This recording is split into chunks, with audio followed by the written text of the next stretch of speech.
publié hier de très bons résultats pour son exercice 2021. Le groupe français a publié un résultat net part du groupe de 4,6 milliards d'euros en croissance de 29%. De son côté, le résultat d'exploitation augmente de 18,3% à 6,16 milliards et ressort à 19,1% du chiffre d'affaires en progression de 50 points de base. Quant au chiffre d'affaires, il a atteint 32,29 milliards d'euros l'an dernier, soit une hausse de 15,3% à données publiées et de 16,1% en données comparables. Une performance légèrement supérieure au consensus établi par Bloomberg et FactSet et qui tablait respectivement sur un chiffre d'affaires de 31,934 milliards et 32,049 milliards d'euros de vente. L'Oréal proposera à ses actionnaires un dividende de 4,80 euros par action contre 4 euros en 2020 et 4,25 euros en 2019. Dans un communiqué, Nicolas Hieronymus, DG de L'Oréal, a indiqué que dans un contexte global toujours volatile en ce début d'année, le groupe est confiant dans sa capacité à surperformer le marché en 2022 et à réaliser une nouvelle année de croissance du chiffre d'affaires et des résultats. Le fonds d'investissement BlackRock possède désormais plus de 5% du capital du groupe d'EHPAD privé Orpea, dans la tourmente depuis des accusations sur les pratiques de ces établissements, a annoncé hier l'autorité des marchés financiers. BlackRock détient désormais 5,27% du capital d'Orpea, après avoir notamment acquis des actions hors et sur le marché, selon un document transmis à l'autorité des marchés financiers. Le fonds devient dès lors l'un des principaux actionnaires de la société. BlackRock gérait un total de plus de 10 000 milliards de dollars d'actifs pour le compte d'investisseurs institutionnels, de fonds de pension ou de clients fortunés au 31 décembre 2021, en hausse de 15% sur un an.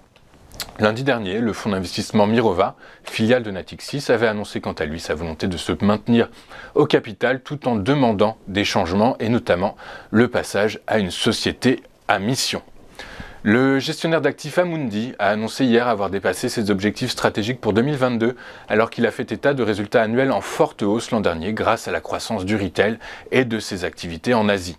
Amundi, contrôlé à 70% par Crédit Agricole, a publié un résultat net ajusté de 328 millions d'euros au T4 2021, soit une hausse de 14% sur un an. Sur l'ensemble de l'exercice 2021, le résultat net ajusté du groupe a progressé de 37% à 1315 milliards d'euros.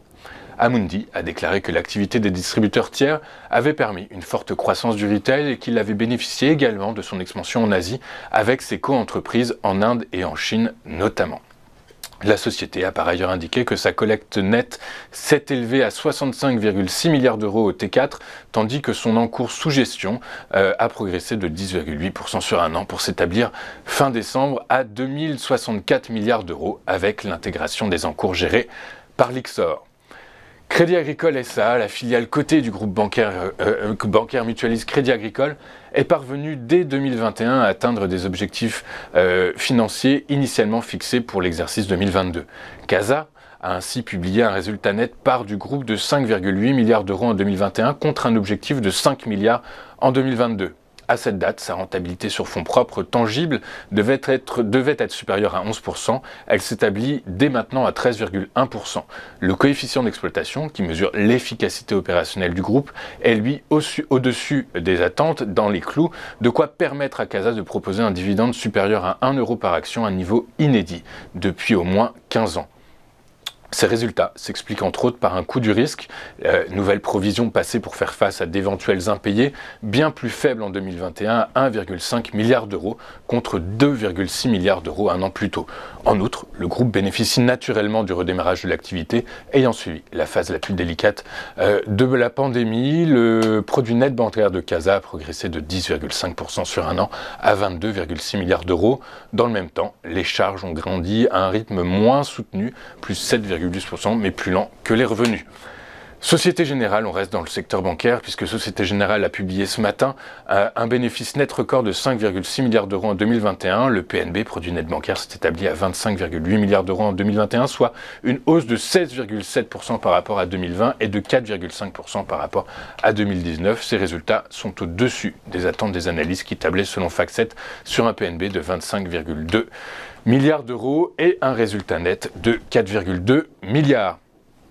Avant de poursuivre votre émission, je vous propose un rapide coup d'œil sur la séance d'hier à Paris. Le CAC 40 qui a profité de l'accalmie sur les marchés obligataires et qui s'est adjugé une hausse de 1,46% à 7130 points.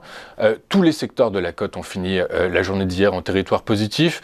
Parmi les principales hausses, nous retrouvons la tech qui a pris 2,78%, le secteur de l'industrie qui a pris 2,13%, l'énergie qui a pris 2,11%, l'assurance vie qui a pris 1,97%, les biens de consommation qui sont en croissance de 1,55%.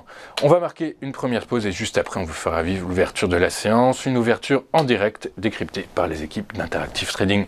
A tout de suite sur Téléfinance.